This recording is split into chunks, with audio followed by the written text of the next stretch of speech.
Welcome to the Temple of Flame.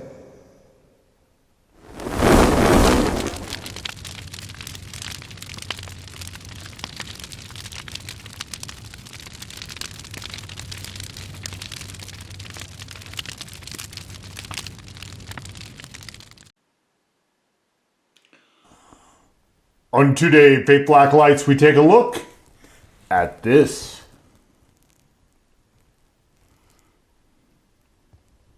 And what this is from Yopokki, it is the hot and spicy Rabokki.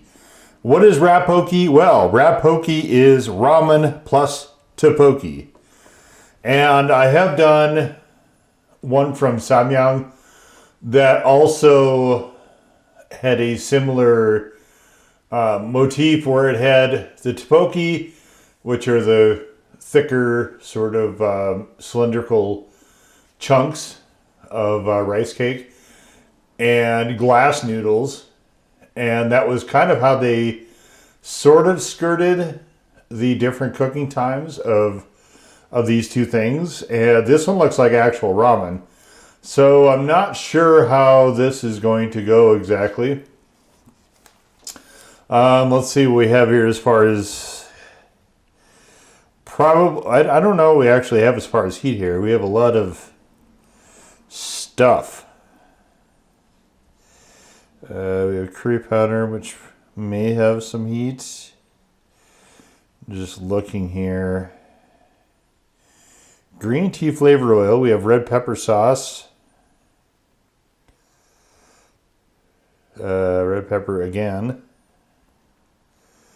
Paprika oleoresin is for color. That's not an actual heat driver. I'm not seeing a lot of potential heat sources here, actually. Complex seasoning powder. Wow. We have red pepper show up 3 different times. It doesn't specify which is which. So this I don't expect is going to be particularly hot.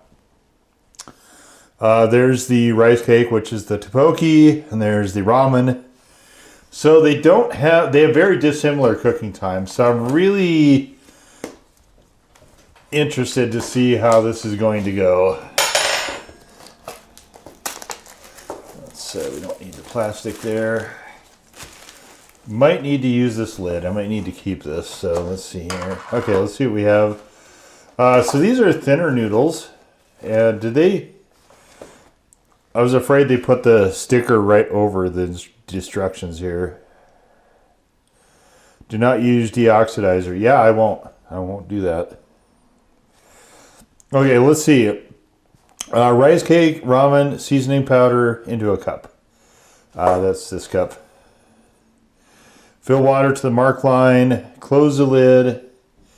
3 minutes, 30 seconds. Okay. So I am okay. This will be one of the few times. Oh, is this liquid? No, it's powder. This will be one of the few times I actually follow the instructions to the letter here. Well, I kind of want to do that, but I kind of want to put this in the I kind of want to put it in the glass bowl also. Let me ponder. So, reading this again, we've got cover the lid. So I feel like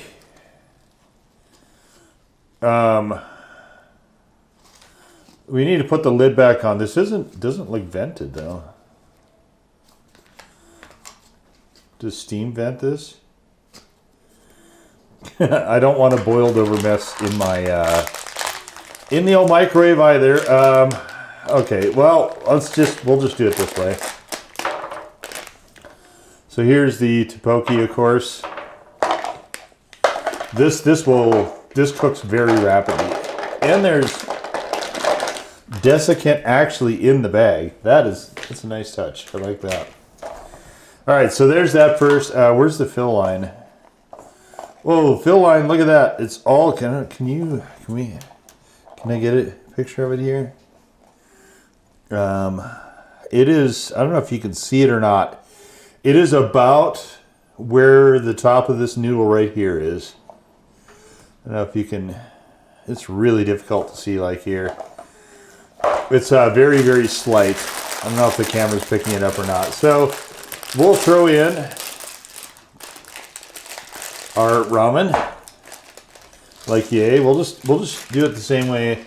No, there's no desiccant in that, right? Okay. So we'll just do it the same way that it came packaged, I guess. And see how this goes. I'm getting noodle bits all over the table.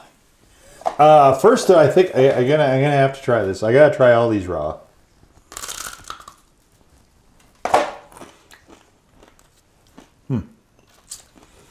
Yeah, not bad. Not bad. Hot and spicy powder. Okay. Hot and spicy powder, indeed. Take a look at the hot and spicy powder. Actually, let's put it in the cup. You can see it in the cup. Okay. All right, so I am going to throw water in this and cook it for 3.5 minutes and stir it up and probably let it sit for 5 because I'm guessing 3.5 is going to boil this. And then we'll come right back and we'll stir it up and get on with the show here. Well, as expected, it sort of blew the lid off. And as you can see, boiled over. So yes, I did have a little mess in the old microwave to have to clean up. Hoorah. And you can see it's this is very recently out of the microwave. So that hasn't been sitting very long at all, but we're going to stir it just here a little. You can see it's all up and down the sides of the cup. And there's no liquid to speak of particularly, which is typical with a lot of the tteokbokki type stuff. Noodles, you can see their fork's pretty much all the way through it. They're pretty well cooked. Let's just start with that. So I had the Yopokki tteokbokki. It's one of the videos I've done. And I remember generally thinking favorably of the product. And then I saw this.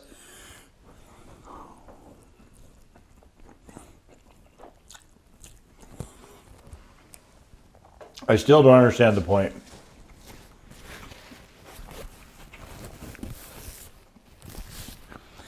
Like the texture contrast is, I mean, it's certainly there, but ramen tends not to be chewy. Tteokbokki tends to be very chewy. It's very hot still.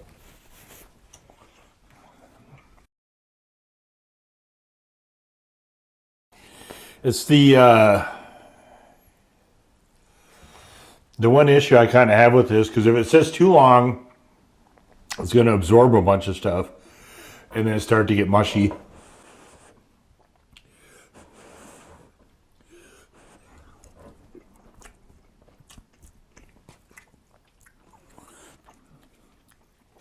This is another one that, I like the flavoring here is quite good.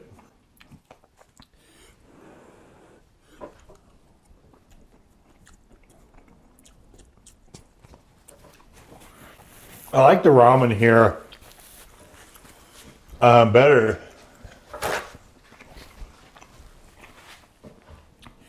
than I like the glass noodles that Samyang did. I think there's too much of a contrast between the glass noodles and tteokbokki. For me, I prefer glass noodles to just be with themselves, I guess. And not have other sorts of noodles, pasta. I don't know what you do. You wouldn't call this pasta, I suppose, because tteokbokki doesn't have any sort of wheat in it. Neither with glass noodles, I don't think. I mean, I guess they're all noodles.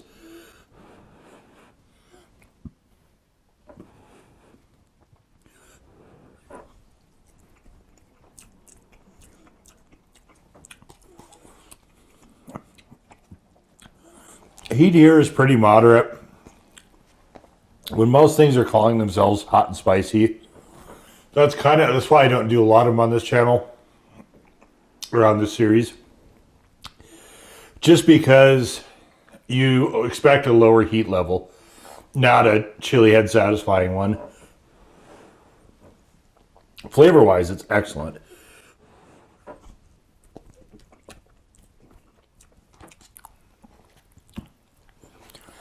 It is unfortunately a bit sloppy to eat though.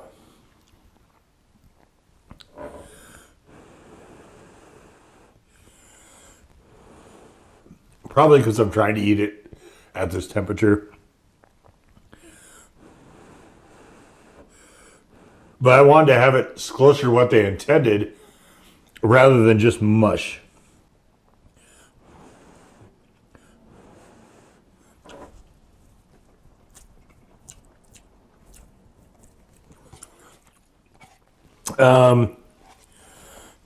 Heat-wise, as far as spiciness, I would say it's probably a default one.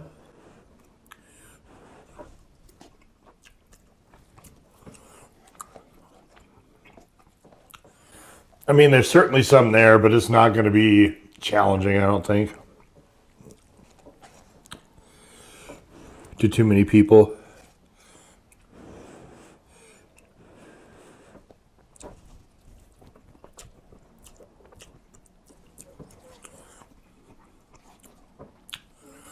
I don't really love the chewiness of these tteokbokki combined with the sort of the lesser chew of the ramen.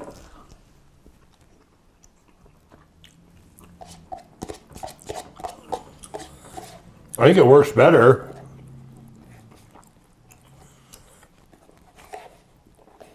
Than the glass noodles for sure.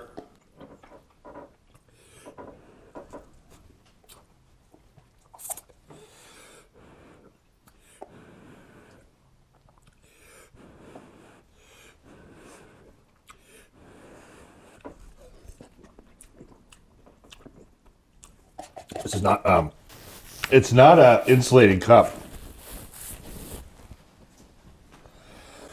You know, and that's the thing that I always find kind of interesting about, you know, like competitive eaters and TRPV1 receptors.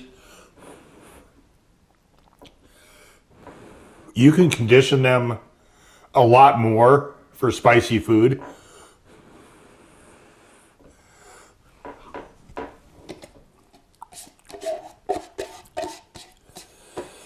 You know, and like the competitive eaters will still eat stuff that is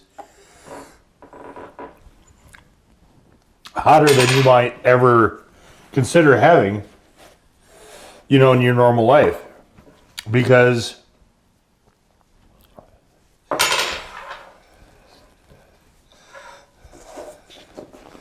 at a certain temperature, you will sustain cellular damage, and there's not a way around that.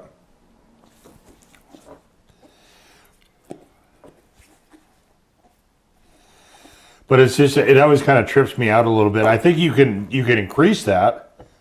I think you can tolerate progressively hotter temperature liquids, for instance, like your tea or your coffee, or some people like to drink hot water. I think you can drive that higher to a point. And it just, I don't know, the whole thing just kind of fascinates me a little bit, the way that that nervous system component sort of works. Okay, as to this, I think this is gimmicky. I think having two different types of noodles is I don't understand the appeal of it, I guess. It strikes me as a fad, and I have never really been a faddish person. So if that's all it is, I just don't, I get the idea of having contrasting temperatures or different, sweet and sour, sweet and salty. Like, I understand all that stuff from a culinary perspective, but to me, like, these textures just don't, I don't like what they do in this context, I guess. I would much prefer to have either straightforward tteokbokki or straightforward ramen. Like, I don't think this meshing works. Same with the tteokbokki and the glass noodles.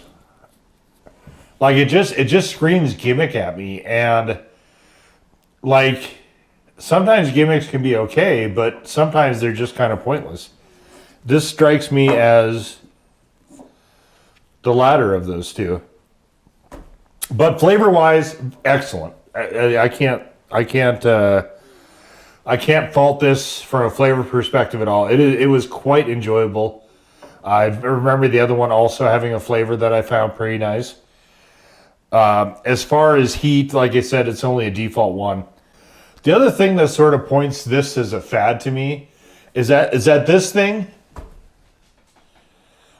was on the back burner. Like, I found out about it a couple of years ago.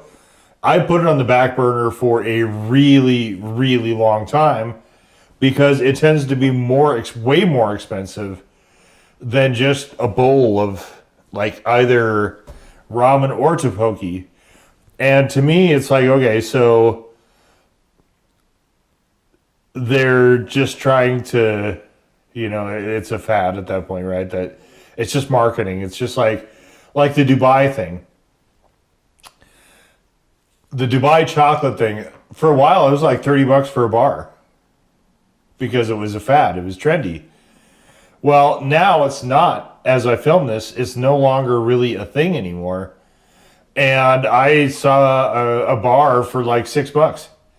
So, it's come down 80% in price. This one, I think, is really kind of where that lies. Obviously, there's extra packaging.